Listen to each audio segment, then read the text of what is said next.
Hey guys, welcome back to the channel. I hope you are doing well. In this quick video, I'll show you how to change the language in Google Classroom. Stick around till the end so you don't miss the step, especially if English isn't your default.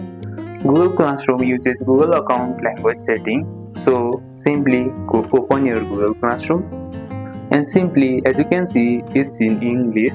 Simply click your profile icon and simply go to your manage your Google account. After going here, simply touch personal info. After clicking here, simply scroll below.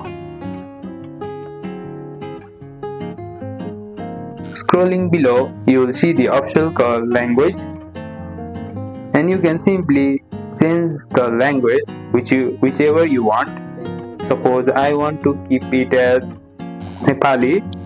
And now your language was saved. Simply click on change all. If this doesn't work, you can simply try it from your desktop. You can follow the same method as you have done in mobile phone, and that's how you change the language in Google Classroom. If this helped, give it a like, subscribe for more quick tips, and see you in the next one.